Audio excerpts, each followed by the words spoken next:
But anyways, let's move in now to our second topic, where we're talking about Isaiah Thomas going to the Los Angeles Lakers. I mentioned a little bit in the first topic, obviously, as Cleveland was involved in this. The Cavs get Jordan Clarkson and Larry Nance Jr. The Lakers get Isaiah Thomas, Channing Frye, and the Cavs' 2018 first-round pick. First off, do you like the trade for the Lakers? Let's take away Isaiah Thomas first. For the Lakers, do you like the trade for this team? I absolutely love it. And the reason why is you have the capability, whether you will or not, you have the option now to, what is it, two max deals. Two max deals, and you get back into the first round? Well, I'll take it. I think there's one thing where they can get three. They can open up three spaces because if they keep Julius Randle, 48 mil, I think is what they have. If they get rid of Julius Randle, they have 70 mil. And then if they extend Luol Deng's contract, I think they get up to 78 mil. So they can possibly get three max contracts out of this whole situation.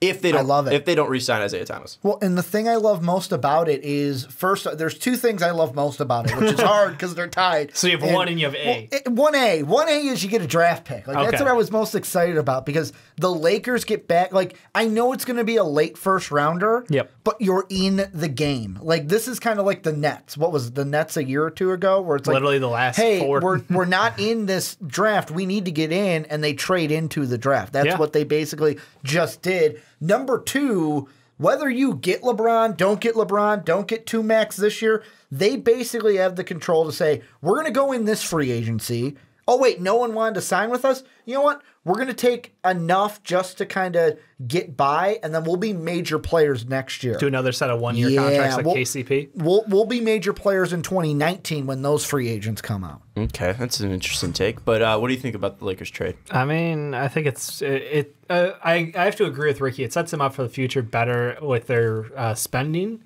The problem is like, you have a young core. Obviously, they have a loaded power forward position. That's why they, had to move Nance. I don't disagree with the idea. I just think that Isaiah Thomas, after what we've seen out of him, is the question of, do you want this guy in your very young locker room? And that's I don't think I would. Just after watching what happened in Cleveland and some of the stuff that came out, at the end of Boston time, he's not someone I would want around young, impressionable guys. Well, and one thing, too, right, when this trade happens, Rachel Nichols is on the jump and gets a text from Isaiah Thomas's agent, and now the whole talk is whether Isaiah Thomas will start because they got Lonzo out there, Papa Lonzo, who's now going to be a dad. Shout out to the Ball family and his girlfriend. I think he said something. What? If we haven't already, I thought right when the trade happened, I'm like, what does LeVar think? What does LeVar think? Because they traded for a point guard that's going to infringe on what time is it in Lithuania? Yeah. I don't care about that. There was one thing that I did see on Twitter, though. It was like LeBron, it was the Zach Galifianakis gif of him trying to do math, and it was like, how do I get LiAngelo and LaMelo over from Lithuania? Okay. But anyways, let's get into actual real talk. Who cares about LeVar? Yeah. Shout out to Lonzo and his girlfriend. They're going to be a mother and father. But one thing is this whole IT and Lonzo situation. IT's agent texting Rachel Nichols saying he's not coming off the bench in full caps. He's most likely going to be coming off the bench. What are your thoughts on this? Should he be coming off the bench? Is there any tricky scenarios they can see both of these guys starting out in LA? I mean, do you want to infringe on Lonzo's possible growth as a starting point guard? I mean, at this point, it's hard to say Isaiah deserves a spot starting anywhere. Like his shooting percentages are absolute crap this year. He's 36-25. And, I mean, his free throw, because he steps over the line, is still at 86. So that's pretty good. But, he cheats, so who cares? My point is there's no reason he deserves a starting spot. He should be happy about coming off the bench because that means he's playing against the second unit, which means he should theoretically have a better chance to score on people. Wait, Isaiah Thomas in the second unit? That'd be blasphemy, Dave. I know. Blasphemous if IT was coming off the second unit. It's almost like he's almost thrived there before, and because he's injured and still working his way back, and maybe he should come off the second unit. And I know. Fuck you is what I'm saying. I know what you're saying, Sean. I was wrong. I did not expect it. This just flaming dumpster of Isaiah Thomas to show back up to the Cavs team. I expected him to have talent. And instead, I found out that Danny Ainge basically ruined him. Ricky, you know what I love hearing? that You're you right. were right. Yeah, You're right. I'll admit He that. didn't say you were right. He said he was wrong. Real quick, same thing. No, real quick, it's not. Georgios He knows me. Real quick, Georgios Papagiannis just got cut by Yeah. the Kings. Sorry to hear that, Georgios. But also, I was right. You're a bust. Papa John. Second, We were all right. To be fair. yeah, okay. But second, I was right with this. And I think there was something else that came out today that proved I was right as well. But anyways, I was right. Ha ha ha. Oh, this was the other thing I was right about because I said I would never give Isaiah Thomas a max. Boom. He's Yeah, we not all- getting a max after this. Well, and here's the thing I don't understand is because whether or not you think in your mind, Isaiah Thomas, that the Celtics kind of shunned you and treated you badly and like you're mad at them, the way that this went down in Cleveland, if I was IT, basically also if I was his mother, I'd be like, hey, shut the hell up. Go to this team, do what they say, save your face right now. Because if I'm a GM looking to sign a point guard, I'm looking at this going, do we want a cancer on our team? Do we want a guy that if he's not 100% happy, this is what he turns into? Nah, no thanks, IT. I don't need you. So I would be telling him, hey, show up, do your job, because then you're playing for another team, even if the Lakers don't want to re-sign you. Yeah, Magic and Rob Pelinka saying that they're not going to be buying out IT, so he's still going to be there. What will his job be in Los Angeles? What do you think that the makeup of this lineup is going to end up being with Isaiah, Lonzo, Kyle Kuzma, Brandon Ingram, etc.? It's going to be him with the second unit, and IT, he's going to either like it or not, you're going to have to do it because it's one of those things where it's like, what, you're just not going to play? What if he doesn't show up? How is it? But what I'm saying is he can do that. But how is that going to look for his future with future jobs? That's what I'm saying. It's going to look terrible. Yeah, exactly. Yeah, I totally understand that. And I don't know. I mean, maybe they'll do some tacky ass shit where they're like, we'll start Isaiah and Lonzo. They'll be our 1-2. And then Lonzo comes, early transition out, and then he gets split playing time. It might just be to save face so that way, I don't know, maybe Lonzo's more mature than Isaiah, and he'll eat the bench shot first. I wouldn't disagree with that argument. I wouldn't put it past him. But do you think that's something that they will do and end up putting those two in the starting lineup right now? Because right now they've been running, at least in the past couple games, KCP, Josh Hart, Brandon Ingram, Brook Lopez, and Julius Randle, at least in their last 3 games. I believe that's been their starting lineup for the Lakers. What do you think? What do you think the lineup's going to look once Lonzo's back in there and IT is at the same time? IT's in there. I mean, honestly, like KCP has his ups and downs, but to be fair, he is a 1-year deal and it's expiring. It's the same deal as Isaiah. I would say I would roll with Isaiah over him just because I think I think the first unit could use more scoring, but that's assuming Isaiah's shooting better than 36%. Okay, but what's one thing with Lonzo? We know that he's a great facilitator. Yep. Will that help Isaiah Thomas? I mean, if you put both those guys on the floor and we see the scoring threat of Kuzma when he's healthy, Ingram when he's out there as well, he's been fine this year. He's been healthy. Yeah. But when Ball, Kuzma, Ingram, Lopez, all of these guys are healthy, I mean, could you have all 5 of those guys, Lopez, Kuzma, And we're Ingram, not playing defense. Thomas, and Ball out there? Does it matter about winning? I mean, offensively, do you think you can make that work out there with all 5 of those guys? I mean, shit, you can make anything out there work. The question is what Isaiah Thomas is going to show up. Are we going to see another month of the guy shooting 36%? Are we going to see him come somewhere closer to reality that we thought he would be, like a 20-point-a-game scorer on decent percentages? Or, like, is there a chance that we will get, like, a healthy Isaiah Thomas by the end of the year? Because if I'm the Lakers, you might as well see if it's worth re-signing. I don't think they're going to re-sign him, but maybe they could work out something to like sign and trade. I don't know. I just feel like they're tossing IT off to the side. I get it. He's unhappy. You're unhappy that he's unhappy. They're going to make it work in the short term, but it's not like they really love KCP and they think they're going to pay him next year.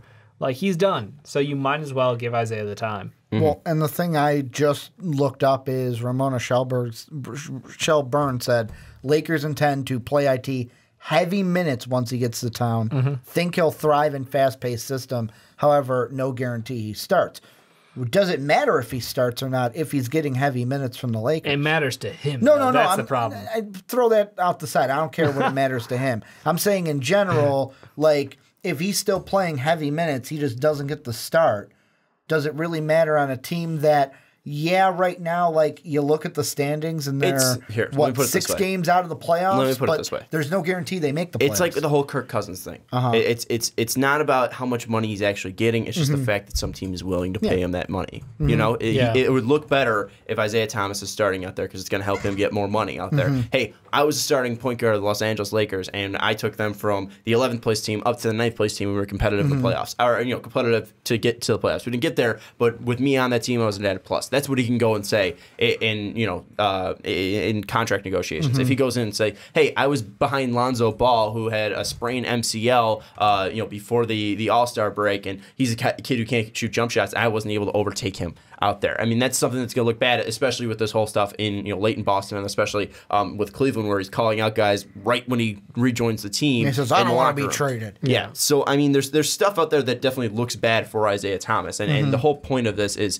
right now he's got to go on rebuild mode of his image. He's got to rebuild what he was out in Boston. He's got to become, I don't know if a fan favorite's even possible right now, but he's got to at least become beloved again, and he's got to be able to sell people on, hey, I'm a guy who's marketable. I'm a guy who can be the face of your franchise, or I can be at least a face of your franchise, and I can help you get to the playoffs like I was able to in Boston. And maybe it's just Brad Stevens' system where Isaiah Thomas is going to thrive, but that's what Isaiah Thomas needs to be doing in these final games out in LA. The thing I go back to, and just by hearing you talk, I think of a phrase my grandmother used to tell me: beggars can't be choosers.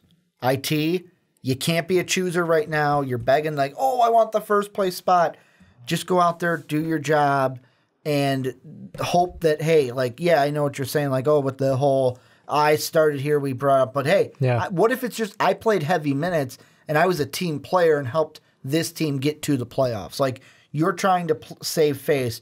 Beggars can't be choosers. Just go to town, do your job. Be a good teammate at the end of the day. I think that there is something to be said about that, but I don't know how you get so unlikable as an underdog. Like his whole reputation has been just underdog, the guy you want to root for. He's 5'9". I mean, look at the Eagles, and that's the thing. It's the Eagles were underdog. People hate them. They're assholes. I mean, that's Eagles fans. I think people like the Eagles. It's just their fan base. I was saying that during the Super Bowl. Was that like, oh, I like Chris Long. Oh, I like Zach Ertz. I like Nick Foles. And you can literally say that some of them eat poop. Yeah, you can literally say that Eagle some fans. of them eat poop. Yes. But the thing coming back to Isaiah is just that, like, 6-man money does not even come close to starter money. And as far as his opportunities for the future, I think that he needs to make a statement that he can still play basketball at a high level.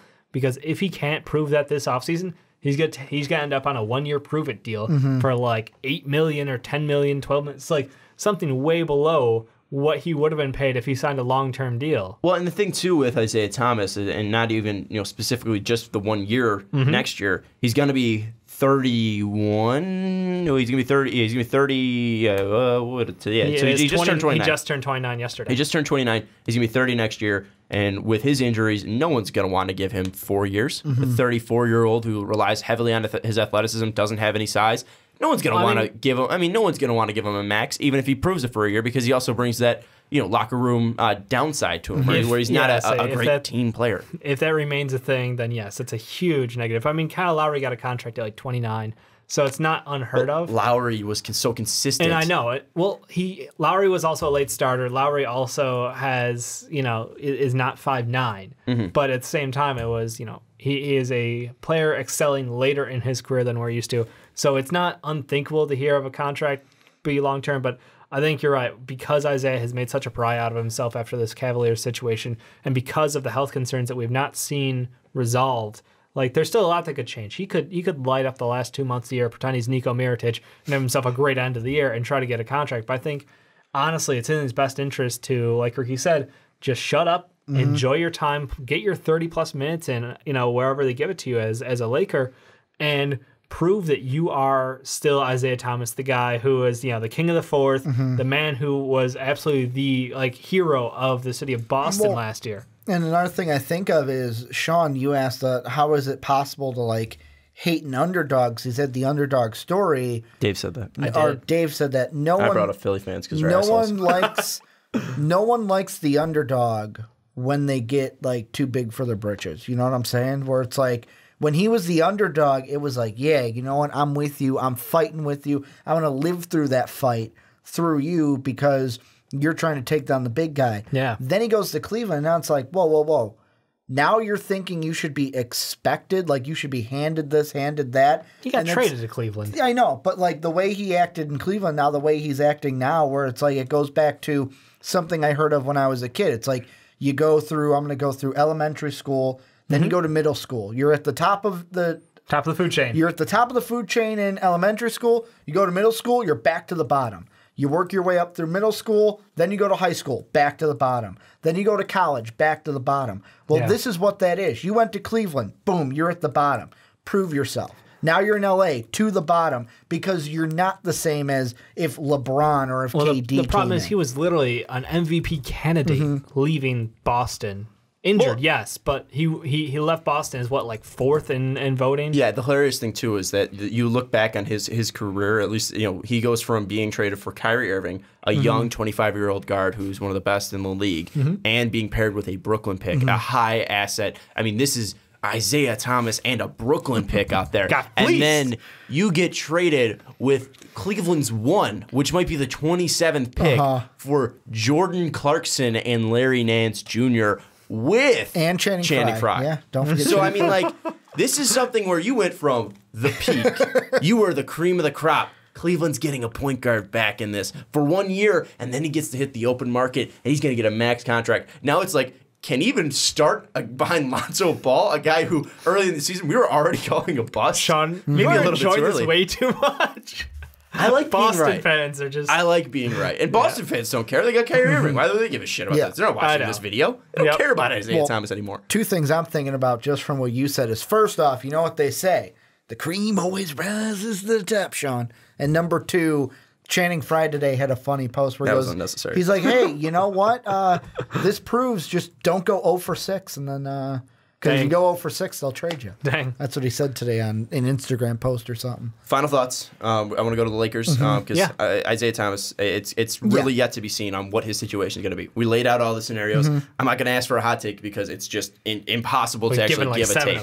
But like a for sure, like solid, like this is what is going to happen.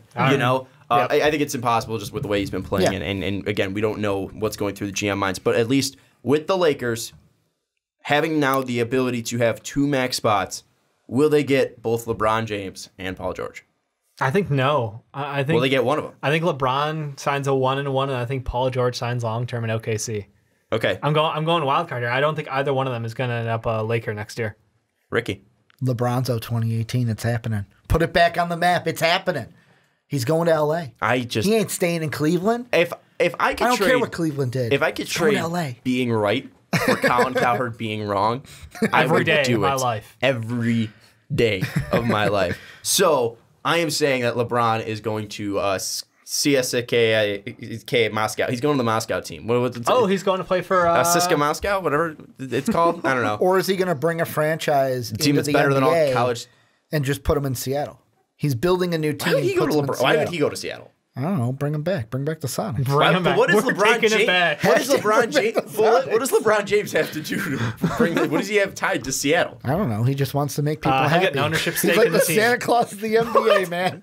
Just wants to make people LeBron happy. James. He's passing out gifts. The typical nickname for LeBron James is the Santa Claus of the NBA because everybody loves LeBron. Well, I'm just saying he'd be giving Seattle a huge gift. The only way that happens is if they get ownership rights to the team. Well, yeah. He's the coach. He's the GM. He's the owner. Naturally. Jackie Moon style. Is there any possibility that it does stay with Cleveland? It's either Cleveland. I don't want to say Cleveland or LA. Yeah, there's a possibility, but that's winning the finals, which ain't going to happen. He's going to LA. You think it's only if he wins the finals? Yeah, only if he wins the finals. Otherwise, he's gone. I disagree. A chance. I think the safe move is to do a 1-1. Stay in Cleveland for one more year. See what happens. Why? Because you don't know the lay of the land, and I think that people overestimated the amount of time that the Warriors are going to be the top team in the West. So I think that they put together a good core of athletic guys and who are in a way better A, frame of mind, and B, in a better health situation. So I think, you know what? Another year, see what happens. Next year, they're just going to max out Mo Bamba. That's what they're going to do. Los Angeles Lakers going to max out Mo Bamba. And somehow on a rookie contract? Yep, they're not even going to draft him. They're just going to max him out. Smart move. Fun We're thinking fact. outside the box. They're going to donate money to Dallas to max out Mo Bamba. That's what's going to happen out there. That's how we're going to end this one. I think they're going to get Paul George, and I think that's going to be it. I don't think he's going to re-sign with OKC. He's going to take the money out in LA, and he's going to be sold on the whole idea that you said. I think it was before the podcast with the whole banners thing. in the rafters. Look at the banners in the rafters. And you can get your number, your 13, up there. There's zero chance. Wilt Chamberlain. Well, I mean, 13. if he wins the title. Wilt. Oh, 13. true. So. Good. That's probably the biggest lock. Did they retire Wilt's number? I don't even know. I don't know. I know Laker fans will let us know. I know Wilt wore 13 out in LA. You know, check it, because I know that man deserved it. Because that man averaged once 50 and 25 in an NBA season, and Dave brings up the whole fact, he's playing up against IT, but like that's it. Unathletic white guys. Yes, Wilt is retired. Okay, so there's no chance. Retired. There's no chance that PG-13 is going to be going. Now that he's going to stay with OKC because he's not going to. He has the brand of PG-13. What number would you pick if you're PG-13 going to LA then? You ruined your brand already just by going there. 24. What was he in? Was that what he was before in Indy? Right, 24. Oh, yeah. Right. I think Paul George. No, 24 is still there because you have 22 was Elgin Baylor, 25 was. Oh no, you can't do 24. Kobe. Yeah, that's right. Yeah, Good point. shit. They retired both. Kobe ain't on this article. This was probably before Kobe. Whatever. This is the Lakers website. Whatever 8 plus 24 is 32. He's gonna be 32. Okay, wait, sure. that was. Yes. You are hard whipping here. He's gonna be 99. I like it. Fuck it. Paul George 99. Tell us what you think of Isaiah Thomas going to the Lakers in the comments down below.